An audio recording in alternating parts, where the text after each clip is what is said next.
Hari ibintu bigaragara ku bice by'umubiri wa bamwe mu bantu, aho benshi bakunda kuvuga ko ari ibirango by'ubwiza, nyamara ahubwo ari inenge yatewe no kwirema nabi k'umubiri. Nawe ushobora kuba utari ubizi, ariko reka tubirebe byose hamwe. Iyi ni AFRIMEDIA TV, tubahaye ikaze.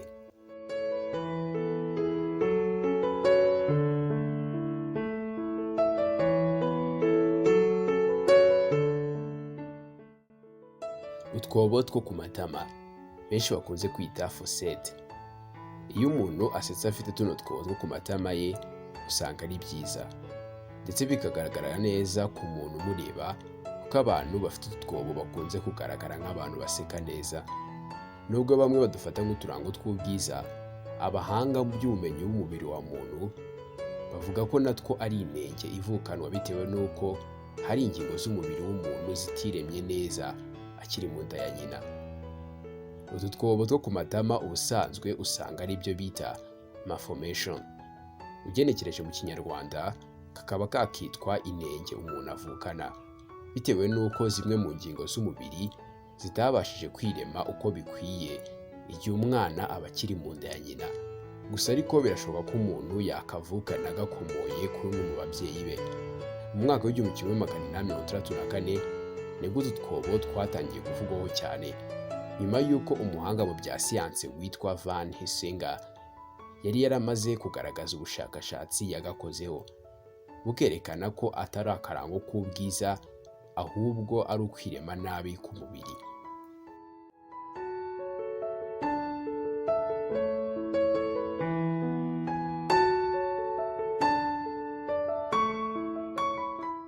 Inyinya nayo ni inenge. Impamvu inyinya ifatwa nk'inenge ni uko ari amenyo aba atarameze neza uko bikwiye, ugasanga hagati y'iryinyo n'irindi hasigayemo umwanya munini cyane. Inyinya mu rurimi rw'Ikilatini yitwa diastema. Ni umwanya usa n'icyuho kiri hagati y'amenyo abiri y'imbere, ikabiza ahanini ku rwasaya rwo hejuru. Urubuga rwa Healthline rusobanura ko inyinya iterwa n'impamvu nyinshi, cyane cyane amenyo mato umuntu aba afite, ku buryo adashobora gukwira ku rwasaya rwose. Urwo rubuga kandi ruvuga ko umubare munini w'amenyo nawo ushobora gutuma habaho inyinya. Nubwo bamwe babifata nk'inenge, hari abandi bafata inyinya nk'ikirango cy'ubwiza ku bantu, by'umwihariko abakobwa, ndetse hari imyemerere y'uko umuntu uyifite aba afite amahirwe menshi mu buzima.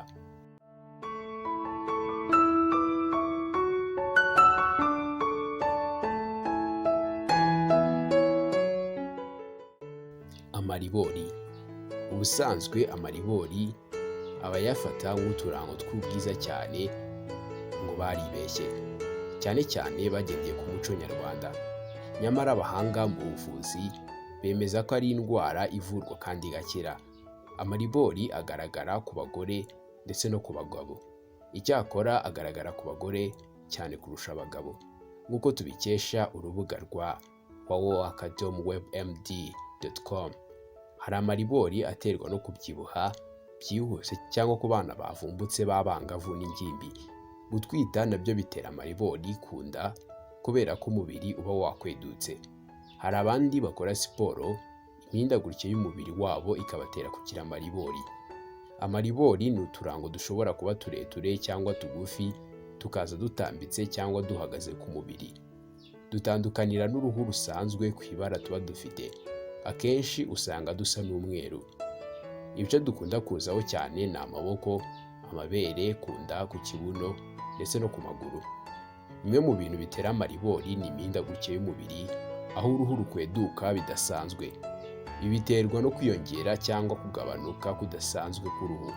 Harimo kwiyongera kw'ibiro kudasanzwe, gutwita cyangwa kugimbuka bitewe n'imihindagurikire y'imisemburo iba yiyongereye cyane muri icyo gihe. Gutakaza ibiro cyane nabyo bishobora kuba impamvu yatuma umuntu azana amaribori. Nubwo ariko agaragara ku gice cyo hanze gusa, buriya aba yaturutse ku gice cy'imbere cyitwa dermis. Aterwa n'uko icyo gice kiba cyakwedutse birenze ubushobozi bwacyo, bitewe ahanini no kwiyongera ibiro cyangwa gukura cyane. Uku kweduka cyane kwa dermis bitera gucika k'uruhu, nuko bikagaragara ku gice cy'inyuma cyitwa epidermis, noneho bikaza kwitwa amaribori. imiti yo mu bwoko bwa corticosteroid. Iyi ni imisemburo mu bwoko bwa steroids.